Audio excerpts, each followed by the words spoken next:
Merci Madame le maire, chers collègues. Je commence mon intervention que j'ai donc raccourcie pour, par ma voix, terminer l'intervention de mon collègue Emmanuel Châtelain, dont c'est le premier conseil municipal, qui s'était astreint aux 5 minutes et auquel il ne restait qu'une phrase à lire sur le développement durable. La voici donc.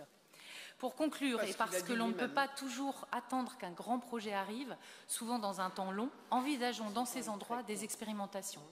Pistes provisoires, plantations adaptées, tests de nouveaux revêtements limitant le réchauffement des sols sans causer de désagréments aux piétons. Chaque petit pas sera le bienvenu.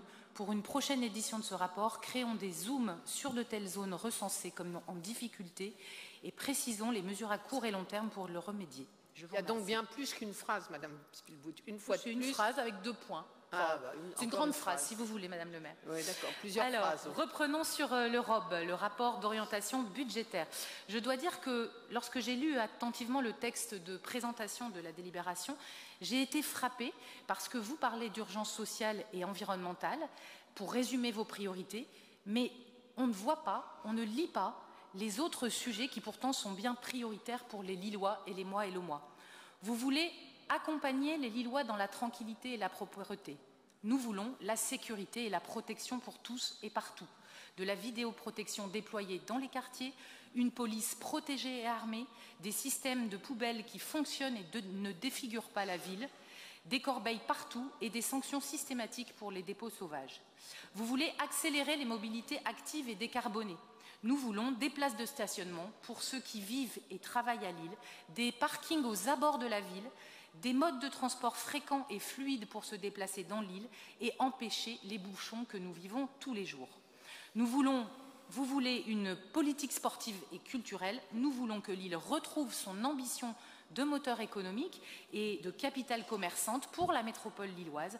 Nous voulons l'emploi pour tous les jeunes. Nous voulons de l'accès à la culture et au sport pour tous dans tous les quartiers. Oui, c'est l'INSEE qui le dit le 23 novembre 2023, notre belle ville de Lille est un espace métropolitain, producteur de richesses, qui concentre 15% de la population et 25% de la richesse régionale et donc 25% des salaires. Pourtant, Lille n'en profite pas. Gérée tant bien que mal depuis des années, avec un budget qui se porte si mal qu'aujourd'hui, la ville de Lille est éligible au filet de sécurité de l'État que vous avez rappelé. C'est aussi l'État qui, en décidant de revaloriser les valeurs locatives de 7,1% en 2023 et de l'ordre de 4% en 2024, permettra que vous n'augmentiez pas la taxe foncière cette année, tout en bénéficiant de ressources supplémentaires. Dans ce ROB, la ville souhaite continuer à investir, mais n'oublions pas que le montant de la dette par habitant à Lille est supérieur de près de 30% aux autres villes de la même strate. Nous arrivons au paradoxe que la ville a diminué sa dette au moment où les taux étaient les plus bas et l'augmente au moment où les taux sont les plus hauts. Attention. Enfin, je veux profiter de ce ROB pour rendre hommage aux agents municipaux. C'est grâce à eux que notre mairie tourne et bravo pour la prime de pouvoir d'achat et l'augmentation indemnitaire pérenne soumise au vote ce soir.